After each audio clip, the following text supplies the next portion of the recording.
Hermanos, nos encontramos celebrando hoy la fiesta que culmina, que es el culmen y que cierra, es la conclusión de esta cincuentena pascual que hemos estado celebrando, Pentecostés. Jesús cumple su promesa y nos envía al abogado anunciado, al intercesor prometido, que estará de parte de sus discípulos frente al mundo de las tinieblas, frente al mundo que ha rechazado la luz, que ha rechazado la vida, que ha rechazado el amor. El Espíritu, el abogado, ese intercesor, está de parte de los discípulos para poder testimoniar, para hacerlos capaces de testimoniar el Evangelio hasta las últimas consecuencias. Ese Espíritu también, prometido y que hoy se nos da, es el Espíritu de la verdad que conduce a la Iglesia a la verdad completa. Verdad no en el sentido cuantitativo de conocer cada una de las verdades sobre Cristo, sino en el sentido cualitativo, es decir, la Iglesia es conducida de manera gradual y progresiva a la comprensión del misterio de Cristo. También podemos constatar en este día que el Espíritu genera o opera de manera secreta en el interior de cada fiel cristiano. Eso lo podemos ver en la secuencia que se leyó antes de la proclamación del Evangelio, donde decimos que el Espíritu Santo es huésped del alma, es consuelo, es paz, alivia y cura las heridas, lava nuestras inmundicias. El Espíritu Santo también nos regala dones y virtudes. Pero no solamente opera de manera secreta el Espíritu Santo, sino que también tiene manifestaciones exteriores. Y eso lo podemos constatar en la primera lectura del libro de los Hechos de los Apóstoles, en donde los discípulos, al estar reunidos en el cenáculo, en oración, de repente escuchan un fuerte viento, ruido, y aparecen sobre ellos lenguas de fuego. Y cada uno de los que estaban alrededor oye hablar a los discípulos en su propio idioma de las maravillas de Dios. Algo que podemos decir respecto a ese acontecimiento que generó asombro y admiración es que el acontecimiento de Pentecostés, junto con el acontecimiento de la Pascua, de la resurrección del Señor, constituyen dos momentos fundamentales en la que queda constituida la Iglesia.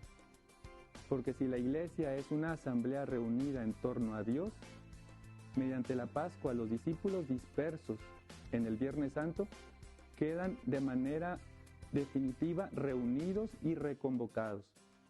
Y mediante Pentecostés, los discípulos reunidos y reconvocados por la resurrección del Señor cobran nuevo impulso para predicar el Evangelio. Pascua y Pentecostés son dos acontecimientos que constituyen de manera definitiva a la Iglesia, a cada uno de nosotros. Ahora bien, el Espíritu Santo, a pesar de que actúa de manera directa y clara en la Iglesia, no reduce su campo de acción solamente a ella, sino que también actúa de manera universal. El Espíritu Santo genera la reunificación de la humanidad. Pentecostés, podemos decir que es el antibabel. Babel, ese pasaje del libro del Génesis, constituyó para el género humano el lugar de la dispersión, el lugar de la confusión, el lugar de la disgregación. Los ciudadanos de aquella región, Babel, deseaban construir una torre alta y deseaban unificarse pronunciando todos una misma lengua, comprendiendo todos una misma lengua. Pero como fruto de ello fue la disgregación y la confusión. En cambio, en Pentecostés vemos que la unidad y la comprensión de todos los hombres se genera mediante el polo opuesto, es decir, mediante hablar varias lenguas. El Espíritu Santo suscita de esta manera la reunificación de la humanidad. Todos los que estaban reunidos alrededor de los discípulos, los que no pertenecían al grupo de los discípulos, que venían de diferentes partes, oyen hablar de las maravillas de Dios en su propia lengua. De esta manera, la universalidad no está peleada con la pluralidad, con la diversidad. La unidad no está peleada con la particularidad. Así la Iglesia, pues nosotros debemos promover la unidad en medio de la diversidad.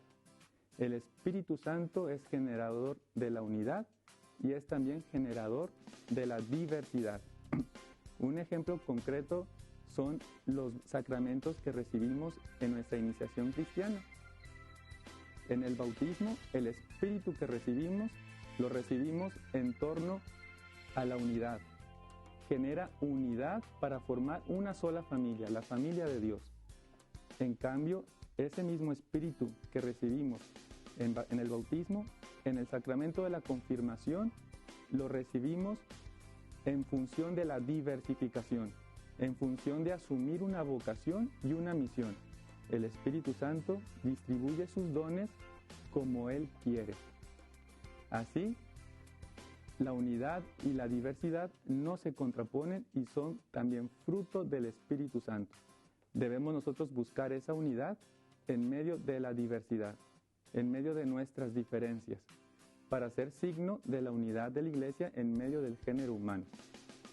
Ahora bien, en ese acontecimiento de Pentecostés, los que estaban alrededor, los que venían de diferentes partes del mundo, entendieron las maravillas de Dios en su propia lengua. No fue meramente el hecho exterior lo que causó el asombro de los oyentes. No fue el hecho de que los apóstoles hablaban en su propio idioma y los otros escuchaban el mensaje de Dios en su propia lengua. No fue un acontecimiento que afectó solamente al oído, sino lo que generó asombro y admiración fue la palabra o el mensaje, el contenido del mensaje que escuchaban. Efectivamente, el contenido del mensaje, de la palabra, les afectaba en su corazón, les afectó en su interior, hizo una resonancia profunda en el corazón de cada uno de los oyentes. De esta manera, la palabra de Dios, el mensaje de Dios, el Evangelio, genera también la comprensión y la unidad de los hombres. Dios que habita en cada uno de nuestros corazones y nos dispone a escuchar y recibir su palabra, genera en cada uno de nosotros esa comunión y esa unidad que es fruto del acontecimiento de Pentecostés. Queridos hermanos, la celebración de este domingo, Pentecostés, nos invita a tener en cuenta que en medio de nuestra diversidad, estando injertados en una comunidad, en una sociedad, pues debemos aportar cada uno de nosotros nuestros propios dones, nuestros talentos, nuestros carismas, estar atentos de que cada uno de nosotros podemos ser factor de comunión y de unidad en medio del género humano.